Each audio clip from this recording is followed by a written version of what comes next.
This Clem is one of the top... Wait, is it Clem? It's not. It's Cham who's at the top of the NA. Anyways, we're back. And this match is from Basetradetv's 2v2 championship. With over $1,000 in the prize pool, bringing out the best of the best. Some names you may recognize if you've been around for a while, and names you should, even if you haven't. But it is spawning for the what color? I can't switch the team colors. Anyways, for the blue, the south, the whatever team as Terran. It is Braddock. His teammate next to him, Demaga. On the other side of Overgrown Facility from Dead Pixels, the accomplished player Clem. And his teammate will be Denver. I'm not sure. I'm pretty sure Denver is a high Grandmaster, but I don't think he's really won anything in the 1v1 scene, at least like WCS-wise or anything like that. But it's a Terran Zerg versus Terran Zerg, a mirror match on one of the more defensive maps, one of the more macro-oriented maps. Now it's 2v2. There are a few mechanics in 2v2 that are worth noting. First is the ability to transfer resources between players. After about 4 minutes into the game, you gain the ability to send your resources to your teammate. That can make for certain timings, like if a bunch of mutas, you want a bunch of mutas early, you can use the resources from both players, getting your tech out, getting quicker expansions. Also, you can share control. So if it gets to a certain point where one player doesn't really have any units, they can share control and micro their teammates' units as well. It's hard to tell who's doing what. The observing interface isn't quite there for 2v2, but there are a lot of interesting options on top of the fact it's 2v2 just in general. Oh yeah, these players came to play. As you can see, the APMs in the corner. Over around 1,200 actions per minute are happening in this game, and nothing has even happened yet. Not a single unit has been lost. Well, let's take a look at the openers. Demaga is opting for the hatch first. He's already got it in the back. Braddock instead is going for... Is this going to be Hellions or Clones here? Because he has the double gas. It looks like it's going to be Clones. I mean, Hellions, rather. He doesn't have the gas yet. And he's only mining 3 out of 3. Or 3 out of 6, right? So, kind of a little bit of a pressure opener. It keeps you safe against Massling. But another thing to point out is the map. On the ground, the only real place to move up early on is this ramp on either side. There's a lot of airspace around the map where drops can come out and air units can use. And then there's a set of rocks on either side as well that can be taken down for easier access to that side base. Both Terran players are going to be vulnerable in that location, but they're going to be safer early on. And luckily for the teams, both Zerg players are the ones more towards the front and more capable of dealing with early mass units. Now, I'm interested. It looks like Braddock has already decided. We're going for mech. He's got a second factory on the way, and one of the big weaknesses of mech in 1v1 is it's, especially early on, just how fragile it is. How if you're a little bit out of position, or you make a wrong move, then your units get caught and just destroyed. And so it takes so long to rebuild. But when you have a Zerg player to cover for you, with Zerglings, Banelings, Roaches, what have you, it adds to the strength. Now, let's see. On the other side, Clem is... he hasn't committed to mech yet. It looks like he'll be going that direction. But we'll have to find out. Alright, a little bit of a Hellion Ling pressure. Hellion Ling on the other side. A mirror match so far. A good shot from the Hellions of Clem. Braddock is trying to maneuver around. We got a lot of micro and anti-micro on both sides. It looks like the defenders will hold on very strongly. As Denver's Lings pretty much entirely intact. And almost, I think, every single Hellion for Clem survived. That was an ill-fated drop there. Or an ill-fated attack. Demaga decides to take a side angle. He drops in the corner with the Overlord. This will allow him access to Clem's base. He can't wall this off that early. It's too expensive. The attacks will continue. Denver has macroed up to 3 bases. Demaga has done the same. The worker counts heavily in favor of Denver. So right now, Demaga and Braddock... I gotta remember the names. That's the hardest part of casting this. Demaga and Braddock need to do some damage. And they're going for it. The Ling's in the front. He's dragged the Hellions back out of the main. This will allow him to go up the ramp. The Queen's trying to defend. There is a Spine Crawler.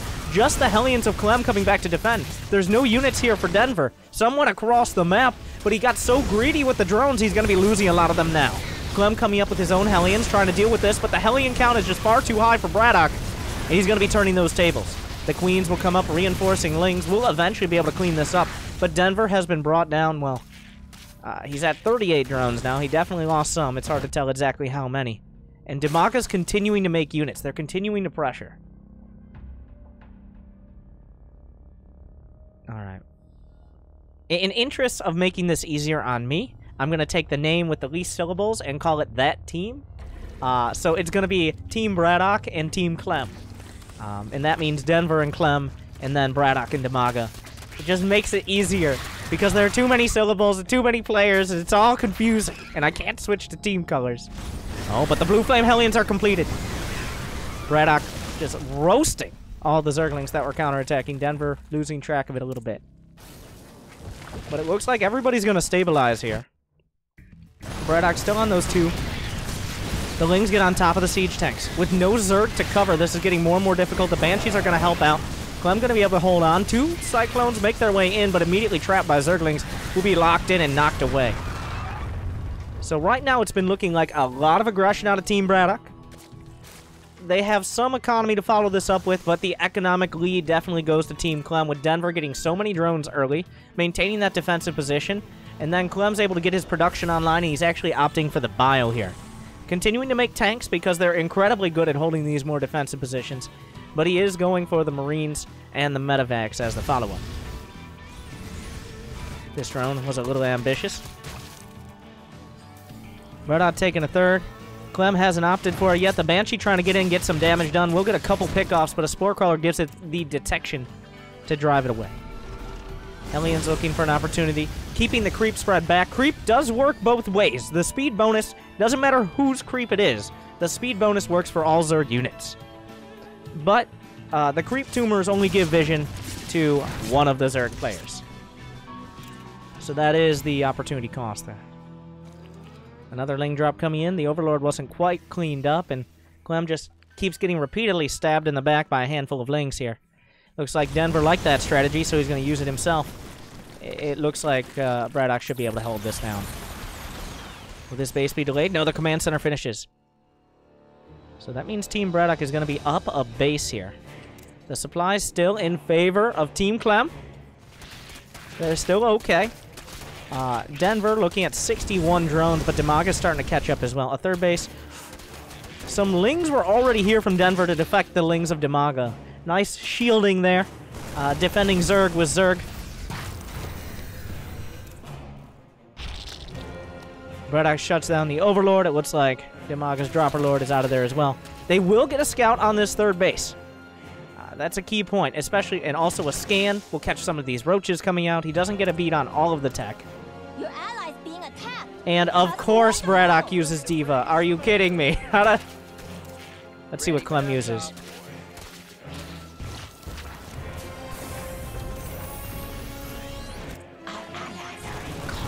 Damaga's using default. But Braddock with his Diva announcer. There's a double drop on the way. This has been scouted out. There are plenty of Blue Flame Hellions.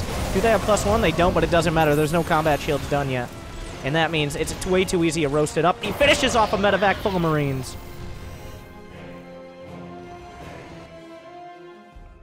The gold base is being taken on the outside here for Denver. Some scans do come out. Clem gonna get a bead on what kind of units that especially Damaga's making. He sees the roaches, so it looks like the only difference here is it's going to be mech and roaches against bio and roaches. Well, make that a lot of Ravagers. This is a big push coming out of Team Clem here.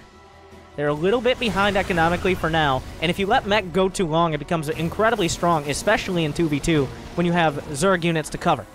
But Denver has a huge chunk of supply. The Ravagers can blast away the siege tanks. It looks like Team Clem going to back off for now. They don't want to attack into that defensive location. A drop being split off. The Watchtower is controlled by Denver. Now, investing in that many Ravagers is a big cost. That delays additional tech. That delays additional units of like Hydras or Infestors or a Hive. And if you don't use the Ravagers, they lose value over time. Once there's enough tanks, you just don't do anything with Ravagers, simply. There's a double drop to one side. He's dropping Damaga, and he's going to be dropping Braddock at the same time. Clem going everywhere at once. leaving a lot of units back at home to potentially defend a forward push. But this is the big weakness of having the mech on your team. You just don't have the mobility to deal with these drops in so many locations. So they're forced to play defensive. The double drop comes in. We'll see the mech army of Braddock has retreated. One tank targeted down. There is the rapid-fire launcher upgrade on these Cyclones. Will we be able to take down any of these medevacs? Not quite. But at the same time, this means the swarm hosts are moving forward. The 1-2-3 punch. The mobility really starting to be abused here. Out of this, well, swarm host bioforce. Some tanks at the front. The creep is extending forward. Denver pushing that vision for his team. Another drop. There's just nothing. There's so much airspace. It's almost impossible to deal with these drops. Braddock up to 156 supply. Clem, his Terran counterpart, up to 143, but that's 200 here for Denver. The Swarm Host, the Locusts come up. The Swoop's not being microed so well. The Hellbat's able to deal with it. They will fly over. He will unsiege the tanks to reduce the splash damage. Only one tank falls. And that's a lot of supply in Swarm Host that, when they're on cooldown, aren't really a major part of your army. Lurkers are on the way. You need some sort of defense to deal with these drops. Maybe put a couple Lurkers at your gold. But right now, it's kind of just Braddock, the spearhead, against just this swarm of, well, swarm hosts and bio units and Ravagers. And if he's out of position for even a couple seconds, this entire army will just overrun him. Dimaga trying to go to the other side. Is he looking for a counterflank, or is he just going to counterattack entirely? These rocks still need to be taken down. Denver will scout this out. The scans here for Clem. Or for Braddock, rather. For both sides. There's plenty of scans. There are a lot of scans involved. But the tanks are moving forward.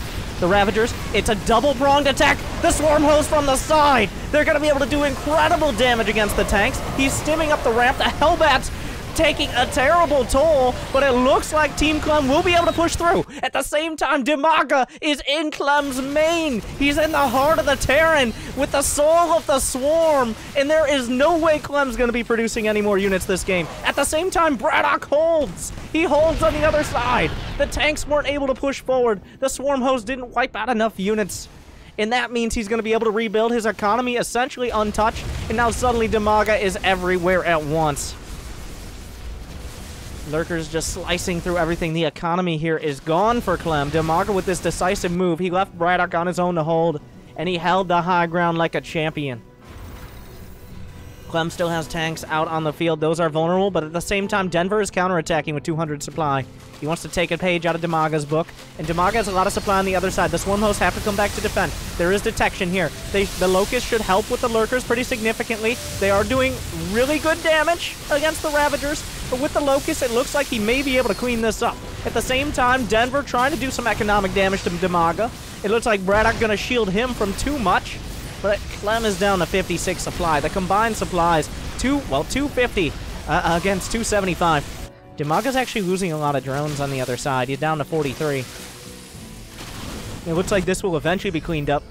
Now, despite the fact Clem is so low on supply, he has it in medevacs. And those medevacs can heal Zerg units as well. 3 roaches are burrowed for Denver. Dimaga has stabilized at home. He has access to the gold. He's not really mining from it yet. Braddock still has to hold against Swarm Hosts and whatever Clem has left over. That's a lot of Locusts. That looked like a decisive, potentially game-ending move. But it does seem like the momentum is still somewhat in Team Clem's favor. Just Denver has so many bases. There's still a couple Lurkers here. A little bit out of position to deal with this. He tries to reinforce his Lurkers. The Ravagers are forced to cancel. And Denver going to lose a lot of units, and this base is not coming up. Braddock still pushing on the left side as well. The Swarm Host, they only get one wave, and there are 2 armies coming towards the front. Clem stims forward. The last siege tank, the last stand. The Locusts are still on cooldown for a few more seconds. Team Braddock is swarming forward. Dimaga with the Roaches and Hydras. Braddock behind with the full mech army. The Locusts come forward. The Locusts die almost as soon as they hit the ground. It looks like they're going to push through. Clem just did not have the production. The units weren't cost-effective enough. Braddock held against the counterattack where Dimaga was able to do critical damage. GG. And the mech holds. That was a pretty good game.